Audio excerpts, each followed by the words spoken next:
What's a material fact in real estate and how does it affect you? Is it important? Stick around as we get into that in the question of the day. What's going on, guys? Matt in the Hat, Matt Johnson Real Estate, powered by Keller Williams Diamond Partners. You are tuned in to the Hot List. I come to you on Monday through Friday, each and every week around 12 o'clock Central Standard Time. We hang out and talk real estate. We talk properties new to the market, with recent price reductions, or something unique about the property that I want to share with y'all and want everybody to know. I also answer a question of the day that is submitted by a listener of the podcast. And finally, I recognize and thank one of our sponsors each and every week. And for more information on how you can either become a sponsor of the week or get your question on the show and answered, all you got to do is just hang out with me until the end of the episode. Like I said, I come to you guys typically around 12 o'clock Central Standard Time. Those that are checking the time right now, watching this live, yes, it is slightly before 12 o'clock. I have a meeting, which is why I'm doing this a little early. As many of you know, I like to do these ahead of time instead of after the fact. That way I get them done. I'm doing them sooner rather than later. Get this content out to you. So anybody that's stopping by on the Facebook, make sure you comment hashtag live or hashtag replay. For my YouTubers out there, appreciate y'all stopping by, supporting the channel. Make sure that you hit that thumbs up button, like, subscribe to the channel, and turn on those bell notifications so as I bring new videos and new content, then y'all can come check it out when you get a chance. The property we're talking about today is a newly listed property. Address is 1342 Frontier Way, right here in Emporia. This is a 3-bed, 1.5-bath house. It does have an attached single-car garage, and it has a additional driveway space as well. It's got 1,158 square feet of finished space, currently listed for $120,000, courtesy of Keller Williams Diamond Partners. This is a split level house. There we go. Now I can talk.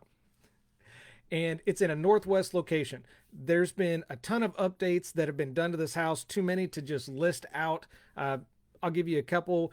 They've done new hardwood, new carpet, new paint, updated the bathrooms, new trim. They've done a lot of work to this house. It looks absolutely amazing, and it shows. And that's what separates this one. It's got a really large yard in the back, and it is fenced off, so you don't have to worry about your pets or kids running off because you've got it fenced in. Got a nice floor plan, nice flow to it from the living room, dining room into the kitchen. It's kind of a semi-open feeling to it, and it's just an absolutely beautiful house. Whether you're a first-time buyer looking to upsize, downsize, whatever the case may be, this house, 3-bed, 1.5-bath, 1,158 square feet of finished space, $120,000. That is an incredible deal right now in this market. So if you have any questions while the property is available, all you got to do is just click on the link in the description. That's going to take you to my website so you can see the pictures for yourself. The one thing that you'll notice with these pictures as opposed to other pictures, these are not your standard pictures.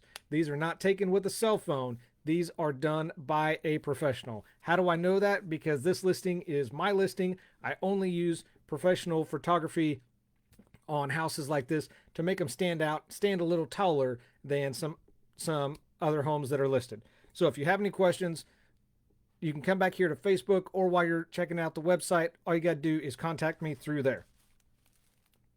Before I get to the question of the day, I do want to recognize and thank the sponsor of the week this week, and that is Enlivant Senior Living right here in Emporia. They are an assisted living facility, been doing this and in business since 1981, and what they really do in their communities is absolutely amazing. Because of what they do, the seniors there thrive not only with their mind, but their body as well, because of the exercises and the lengths that they go to with the personalized care for each resident. If you've thought about becoming a team member of Enlivant, I have included a link that will take you right to their careers page. They are hiring for 4 staff, looking for 4 staff right now in the Emporia area. They're looking for a chef. They're looking for a maintenance tech, a certified med aid, and a LPN. So if you or somebody you know is looking for a job, qualified for any of these things, make sure you share this to them, tag them in this video, and let's help Enlivant get some people hired and get some people working, whether they're friends or family, and get them rolling and get them some income for the holiday season. If you're interested in being a sponsor of the week, all you have to do, wherever you're listening to this at, all you got to do is drop a comment. It'll get to me, and then we can have a conversation about being a potential sponsor of the week, see if you are a good fit for the hot list and what we do and what we believe in. So if you have any questions, like I said, just drop a comment wherever you're listening to this. It'll get to me, and we can have a further talk. The question of the day is submitted by a listener of the podcast. So for those that have submitted questions, thank you guys so much. I can't continue to do this without you. So I greatly appreciate your support and your question of the day. That is what helps give me content, ideas, and videos like this one to bring to you Monday through Friday each and every week for a little over a year now. If you have a question that you want answered, wherever you're listening to this, Facebook, YouTube, iTunes, Spotify, Amazon, wherever, all you got to do is just drop it in the comments. I would love to get your question answered for you and then use that for content for the hot list. Question of the day. What are material facts in real estate? This is an extremely important question. A lot of times I'll say it's a great question. This is an extremely important question. It's not often talked about or discussed. Many sellers don't know what it is. Sometimes even buyers don't know what it is unless they are informed by their agent. My job as a realtor is to advise and inform buyers or sellers, whichever one I'm working with, what a material fact is and what it's known. So by definition, a material fact is real estate information, if known, might cause a buyer to make a difficult decision about remaining in the purchase contract or price paid for a property. That's what the legal definition is. Quick side note, residential and commercial properties are impacted by this. Most states do have laws that require the agent to disclose all known material facts about a property. So what we're going to talk about today is 4 things that you need to know about material facts. So number 1, what is a material fact? I just gave you the definition. A material fact is just that. It is a supportable fact. This is something that to be a material fact, it must detract from the value of the property or pose danger to occupants. This can also be information that would affect the legitimacy or enforceability of a real estate contract. Some areas refer to these as material adverse facts. And when you hear that word adverse, that's typically what triggers people and kind of gets their concern going. Number 2, how material facts work. So how they work, agents, brokers, and even sellers have an obligation in all states to disclose info that could affect the marketability of a property. For example, if an agent shows a property that has had water damage in the past, even though there may not be water damage present or doesn't look like it's not visible, you still have to disclose to the potential buyers as well as that agent of what it is, what happened. Number 3, we're going to go in a little more detail of different types of material facts. This is where it gets interesting because material facts can range from physical flaws to, we'll call them less tangible. Uh, I don't want to call them facts, but less tangible items. For example, um, ghosts, haunting. Maybe you have a ghost rattling chains in your attic. Who knows? So one of those types of material facts is the home condition and repair issues. These are known defects that are in a structure that must be disclosed as material facts, because a potential buyer would either change their mind or the price of their offer if they learned about an issue with the roof or foundation, for example. Uh, uh, so we'll go a little deeper into that. So an agent shows a potential buyer a property. That buyer has made a decision to purchase a different property that is not the one that they looked at, because let's say they picked up an area rug and noticed that there was a significant crack, not just in the foundation, but along the main floor as well. And the listing agent and the seller had an obligation to disclose that issue with the foundation, that crack, and they didn't. So that could defer this buyer from buying that particular property and move on to another one. Another example, and this is actually my favorite: murder or death in a home. Now, I say this is my favorite because I actually lived in a property that had somebody die in it. The guy actually died on the toilet. He had a heart attack. Nobody found him for weeks because he had no family, and the neighbors found out because the smell got so bad. Depending on who you talk to, the stories range from 3 weeks to 3 months. So who actually knows? And oftentimes these are events like this are referred to as emotional defect in most states. So this does include murders, deaths, or other violent crimes that happen in the property.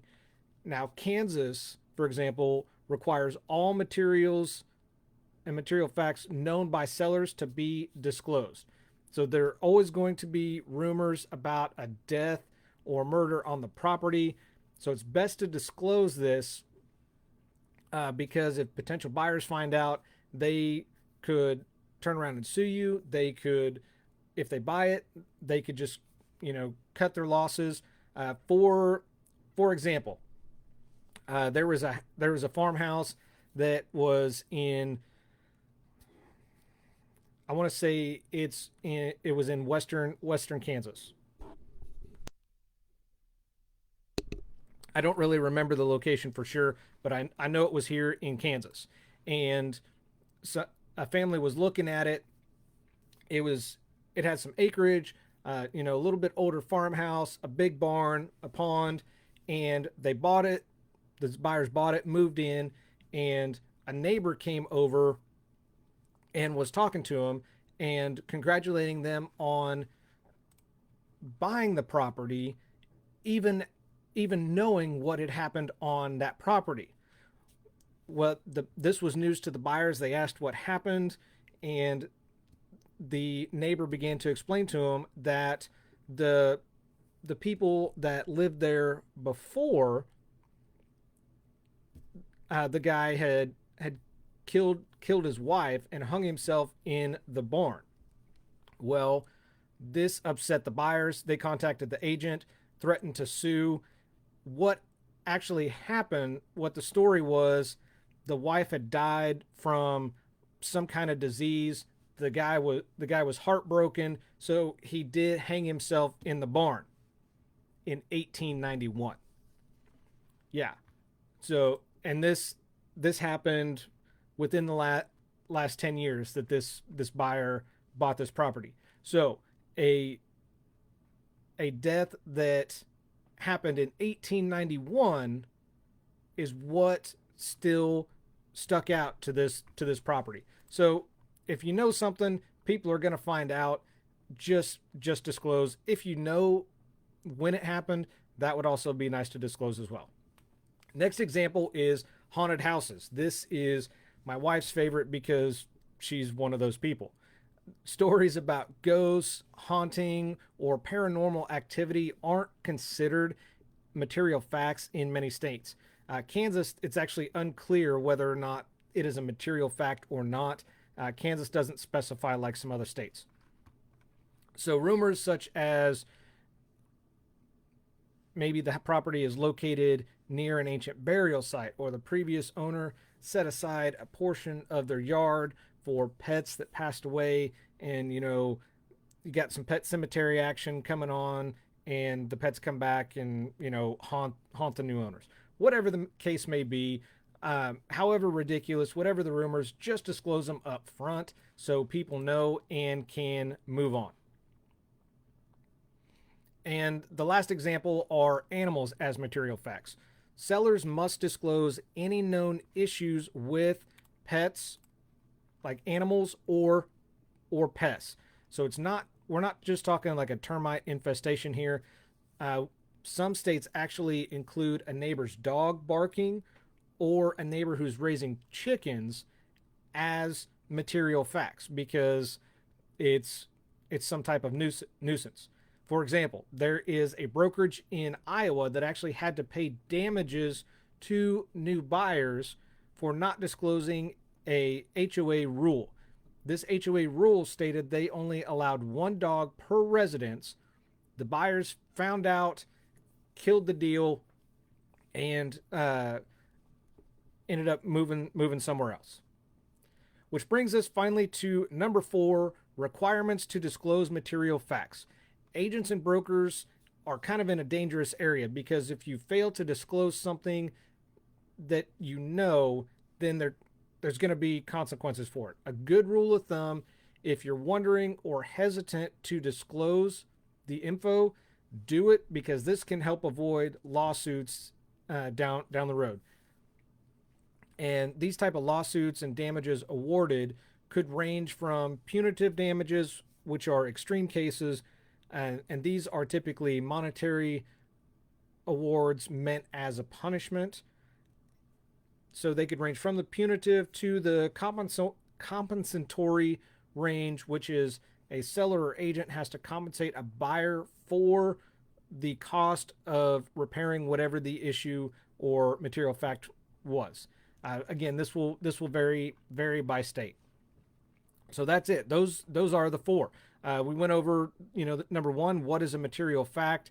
It has to be something supportive and detract from the value or pose danger to occupants. Number 2, how they work. Material facts work.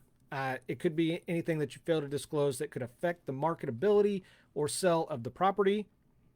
Types of material facts we talked about could not just be physical flaws, but untangible ones as well, like the adverse event of a murder or death in your home, haunted house, whatever the case may be.